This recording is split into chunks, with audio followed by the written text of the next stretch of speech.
Yes or no? Okay, well, first off, wonderful turnout. Thank you so much for coming to share in the result of this year and a half long endeavor making this film. This is probably the last of its screenings before I hand it over to streaming services. That'll make the film available more broadly and you know, on your devices. So it means a lot to me. I want to thank the Miami-Dade Public Library System for hosting this event as part of their local filmmaker series, which just started. They have more screenings planned in the very near future, but for the time being, we've got Ask Delphi. Okay, so I want a little bit of an introduction. Some of the folks are new here and aren't familiar with my work or who I am. My name is Gabriel Reynolds. I'm a local award-winning feature fillmaker as of 2018. I graduated from short filmmaking and now I do features. I've been at this 24 years since I was 16 years old. Borrowed my dad's digital 8mm camera and never put it back. So I've been at it since then. 16 short films, 4 feature films, all as a one-man band. That's writer, producer, director, cinematographer, and editor. And this work is more consummate than you may be led to believe, but it means a lot to me to see this wonderful, sea of faces, and many from wonderful social contexts of the past. So really quickly, this film is a very simple narrative between a mother and a daughter. However, there are two particularly distinctive formal features of the film. The first is that there's no continuity editing. So the editing in the film is not preoccupied with cutting on an action from shot to shot. Every shot is one scene. So essentially the movie is about approximately 415 scenes all linearly put together. The second feature is that there's this notion of threads throughout the film. The film is divided into 4 parts. The first part, you're following the mother's perspective. The second part, it's a volley between the mother and the daughter. The third part is just the mother's perspective. And the fourth part, the final part, is the mother and daughter's perspective and volley, and then a new perspective. So just know that there's a little bit different undergirding than the usual film with this piece. I also want to say that with regard to the theater etiquette, make sure to silence your phones and not to whip them out and distract others with the bright screens that you can see in the periphery sometimes. I go to the theaters often and it's a bit of an annoyance. So the restrooms, by the way, are just outside and to the left. So if you can make your way out, just quietly make your way. And beyond that, I want to say that there will be 2 brief trailers before the film begins in earnest, just something to tease of the work that I've done and something coming up. And beyond all that, I just want to reiterate my thanks for all of you coming out today. It was raining, there was traffic. It's a Saturday afternoon. You guys can go with a million better things to do than come support a local filmmaker. So it means a lot to me that you did so. And with that said, thank you and enjoy the film.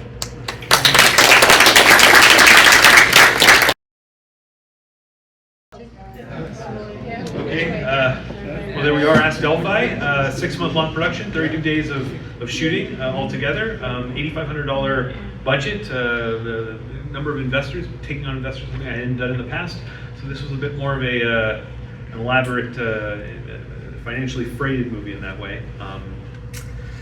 I want to call up Sterling Royston, who's the only on-camera talent at the screening here today. So come on up, we're going to do a bit of a Q&A.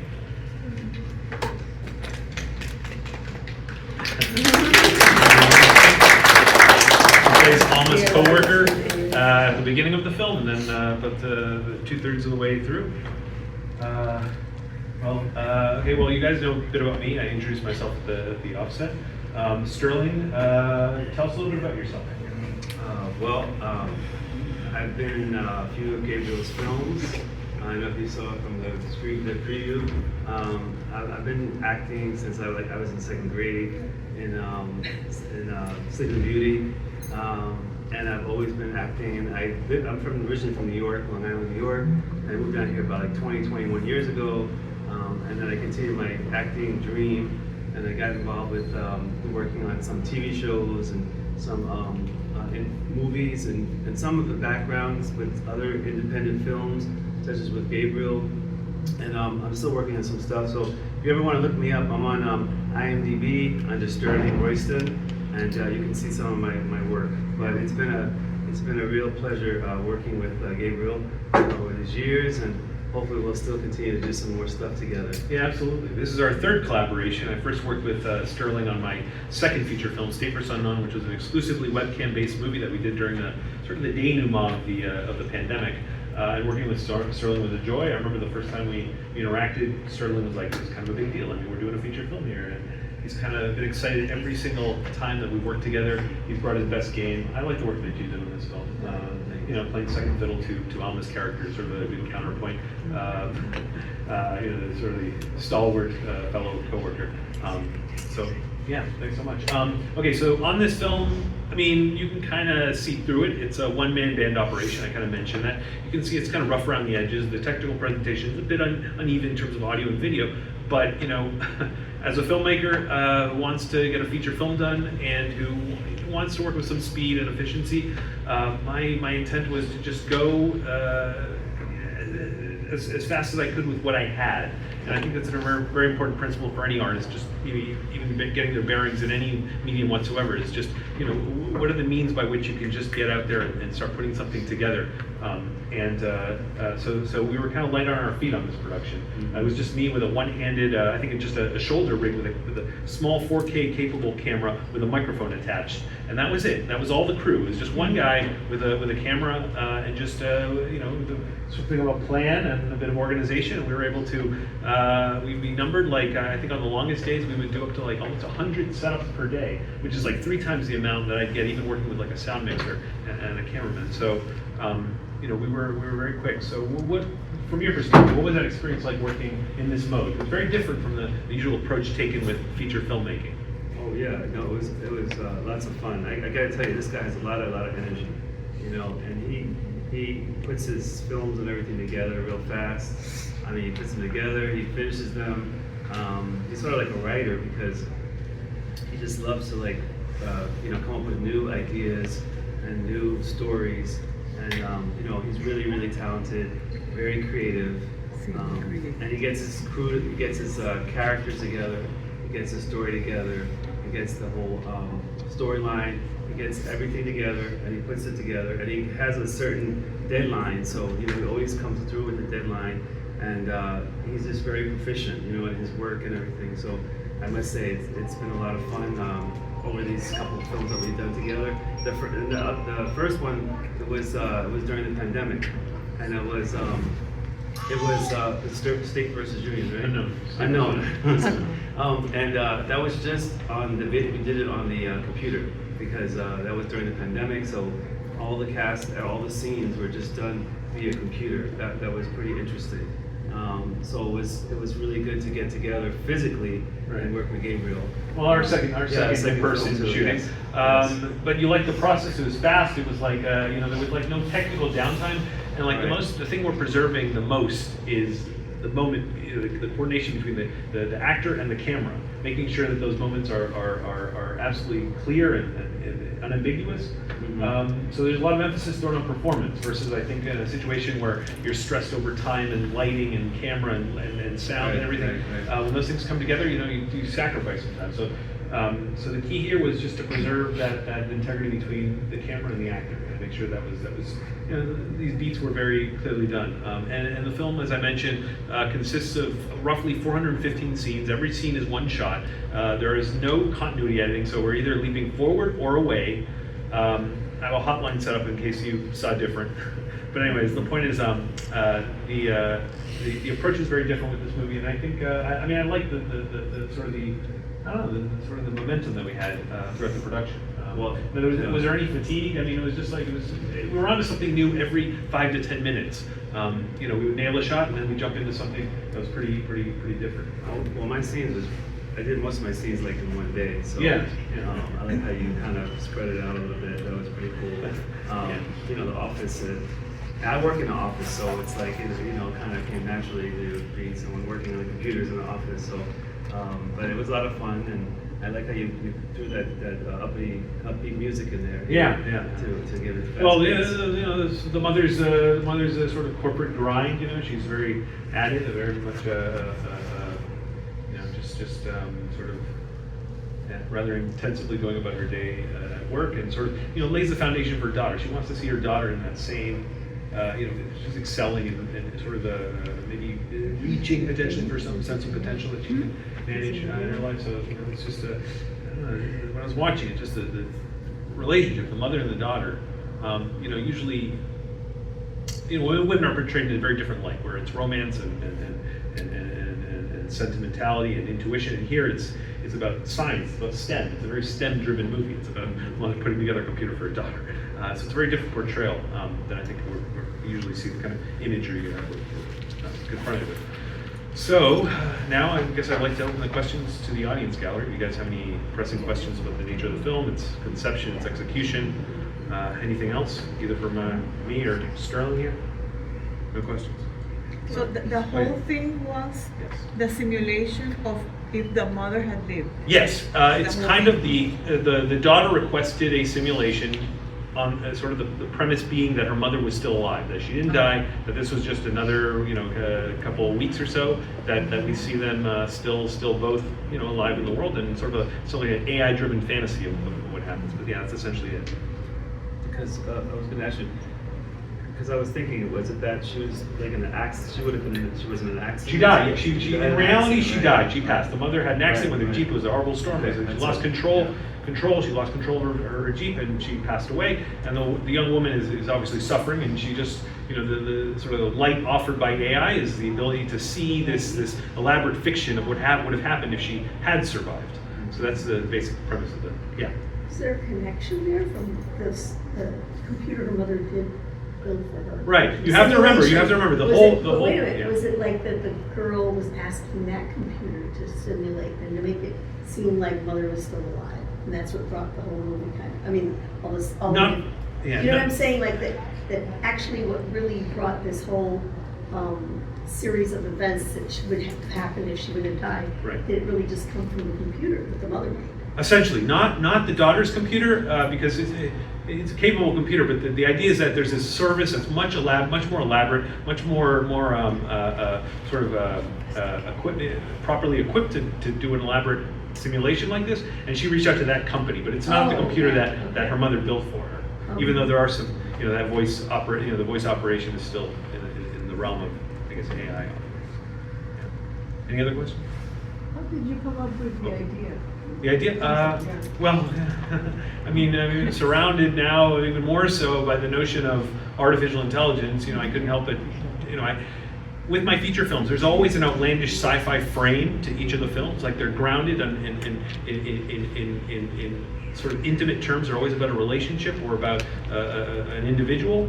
But there's always a sci-fi frame. So the first film, it was nano drones. Recording, going into the past to record the events that take place in the film. The second film was an elaborate system of surveillance cameras and webcams that the police are using to prove a case. The third film was a bystander on the sidelines of a rehab hospital recording all the events. And this fourth film is a simulation. I hadn't done a simulation. I wanted to do something where it's more like a speculative future.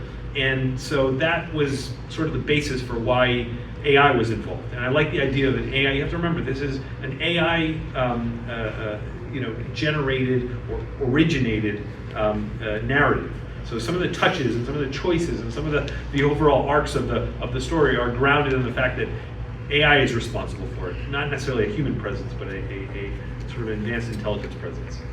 So there you go, some of the inspiration. But no, I wanted to do a mother-daughter story. I hadn't done that, and I like the pathos of like a deceased parent and a young woman grappling with life, and kind of a bittersweet situation where she's experiencing her parent, but in reality she's long gone, or at least gone for some time. There was another question from. No, okay. You're good. Okay. Anyone else? Yes. Yeah. So I was wondering. There's an obvious tension of what defines control and what is control. Yeah. She says control is an illusion. Right. I'm not sure she believes that herself. Right. And so I guess I'm wondering, what's the connection to the title? I know Delphi is like a prophecy oracle. Yeah. And prophecy kind of has the definition of this is certain, it will happen. Right. And it doesn't seem like there's any necessarily certainty. Right. Well, I thought Delphi was an appropriate name thematically because it's the oracles at Delphi, which are responsible for soothsaying or foretelling events. I also needed. I like the nice arrangement of ask Delphi, the concluding vowels, or the starting and the concluding vowel being AI. Sure. So it's a little bit of presentation, a little showmanship in terms of just a properly poetic title. But there in a film operation or film production where control is such a sort of MO, like you have to understand what you're doing and get everybody on board to execute in a way that serves the narrative and what you want to get across. You know, the notion that she's saying control is only an illusion is a slap in the face to the entire filmmaking and even narrative operation. I mean, because this is a mother, you see her in her workplace, she is go, go, go. Like she doesn't quit, and she demands a lot of herself and the coworkers that she works with. So control is an absolute element of the way she sees herself in her work, and even the control over the place or the stature she wants to see her daughter have. You know, going to university, excelling, staying away from questionable individuals. So, you know, it's a little bit ironic that she has this maxim that she repeats: control is only an illusion, because control is such a big part of her life, and I think a lot of the other parts of the film. Yeah, I think the first scene in the film, when you guys mentioned the music, to me it was almost chaos. Yeah. But she kind of thrived in that chaos. Yeah. It's beautiful. Yeah. Yeah, I mean, she took advantage of it. That's where she wanted to be. Right. And so yeah, and then also the connection to destiny. I mean, there was some allegory in there, some allusions. So, Yeah. I was wondering if that was an important kind of sense for you. You know, there is a sense of destiny involved in this young woman who. There's a reference to Sword in the Stone, where the mother attempts to power up the computer and it doesn't work. But then the daughter steps in, powers it on, and boom, there you go, it works.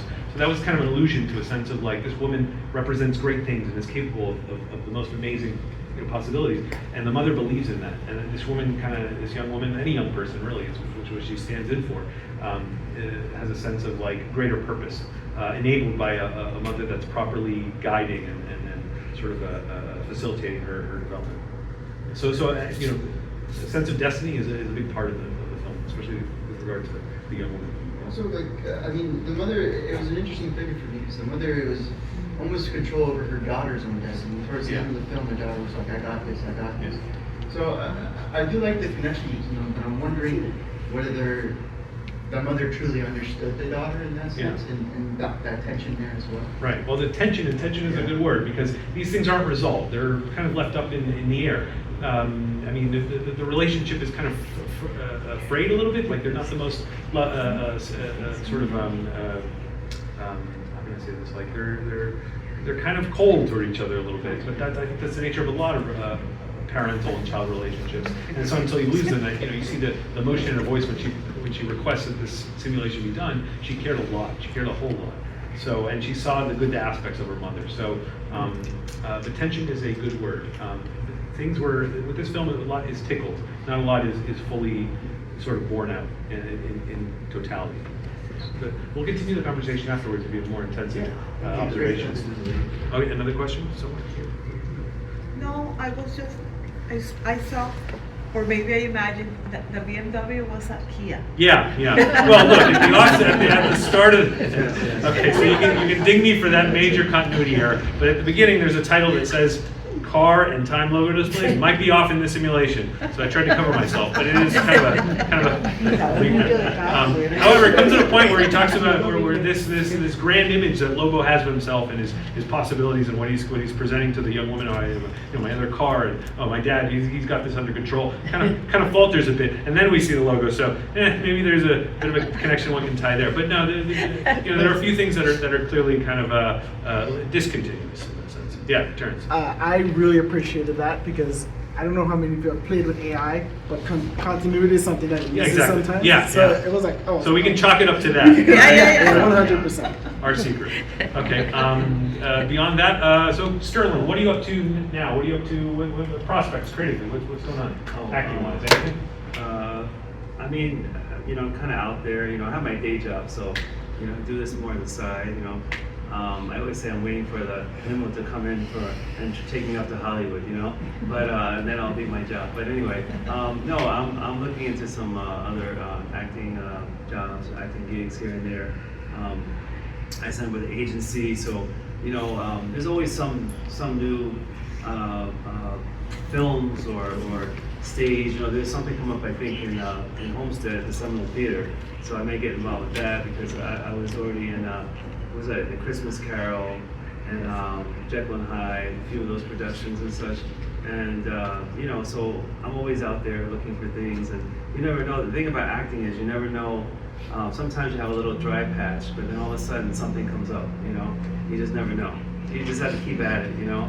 And but I've had my fun, and you know, I'm gonna be looking into some more stuff. So like I said, you can always check me out on my IMDb and see if I have any updated status on that. Right. And we'll probably work together again. So Yeah, because we got that. you mentioned something about a series.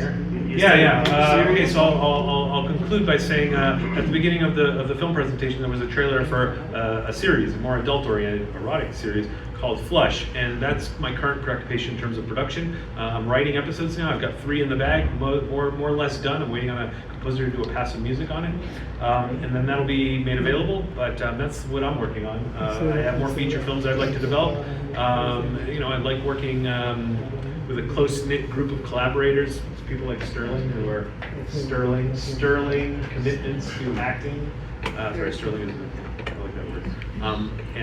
So to look forward to more from us, and hopefully more at a wonderful venue like this, Miami-Dade Public Library System. Their local filmmaker series has another screening coming up in 2 weeks. A friend of mine, Manny Delgadillo, he's got a film called Las Fumadoras, very somber, black and white, excellent performances. He's got that coming up in 2 weeks.